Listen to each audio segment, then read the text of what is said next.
We've all been there. You talk to a colleague one-on-one. They're interesting. They're giving great examples that the entire group really needs to know they could benefit from. But now you're talking on Zoom or some online platform, and you've got more than 40 people on all at the same time. Nobody wants to say anything. They're sort of hanging you out to dry. You're trying to be a good moderator.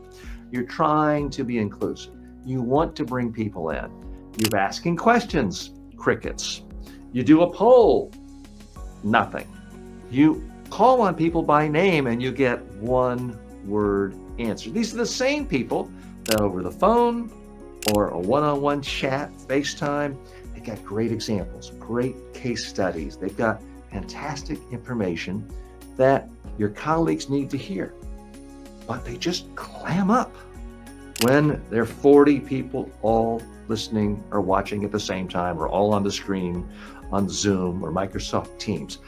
What do you do to make these online meetings more interesting, especially if you feel like you've tried everything and nothing really works? First of all, let's get back and realize what's causing this. As human beings, we are biologically programmed to fear speaking in front of crowds. Evolutionary biologists believe this is a defense mechanism. It's for our own safety. Because tens of thousands of years ago, if you're on the savannah and you pop your head up and people can see you from everywhere, saber-toothed tigers, other predators, if you're visible, they can run, get you, attack you, kill you, and eat you. So not being seen is a great defense mechanism. Kept our ancestors alive. So it's a good thing that as human beings, we were programmed that way. But unfortunately, in the modern world, in the modern business world, this doesn't help us at all, because nobody is going to see you on Zoom, ask a question, and then come attack you and eat you and kill you. No, they're not going to. Instead, it's missed opportunity. You have an opportunity to share an idea, show your expertise, demonstrate your leadership, and nobody sees it because you keep it all bottled up inside. So that's why people are quiet. They're feeling the tension. They're feeling nervous. Now, they might not be aware of it. They might not admit that they're actually afraid to speak in front of 40 peers, but they are. So how do you deal with it? If you want to be more successful, then improve your communication skills. The best way to do that? Smash the subscribe button right now. Here's my recommendation. If you've tried to engage people, you've asked questions, you've done a poll, you reference them, you call someone by name, and you're just not getting much, go to the next level. Before your meeting starts, go to certain colleagues and say, okay, Samantha, you told me that great case study about that client you helped last week. In the meeting, about 10 minutes in, I'm going to be talking about this theme. I'm going to call on you. I need you to tell me everything that you told me over the phone last week. I need you to share it with the group. So I'm giving you a day's notice. Please be prepared. I'm really counting on you. Can you do that? Typically, what is she going to say? She's going to have to say yes. At least now she can prepare. She can do some notes. She can practice if she wants to.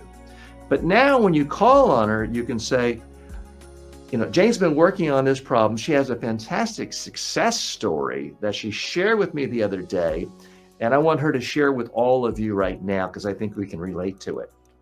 That builds her up, takes some of the pressure off, but also keeps pressure on because people realize, well, she can't just give a one word or one sentence answer now. So you can do that. You can essentially seed the field. You can let people know in advance you're going to be calling them. It does take a little more work on your part, but it also means less work for your next meeting, because if you're trying to get conversation going and you've got an hour-long meeting, if you have to do all the talking because everyone's afraid to say anything, that's a lot of work for you. It's tough for you and it's boring for other people. By doing some preparation in advance, may take a phone call, may take a little Zoom call, may have to FaceTime one of your colleagues. a few more emails, but let them know you need to hear from them. Meetings that are just monologues are not interesting. They're typically not productive. And it's a great way to have people tune out. So you want to encourage people. You want to engage people. You can also send out emails, either a mass email or individual email to people before the meeting, asking them what questions they have. And then during the meeting, you can say, Jim, you sent us a question earlier this week. Can you tell us what it is? Now, they can't very well say no to that. They know they asked you a question. That can be a more direct way. Because here's what happens.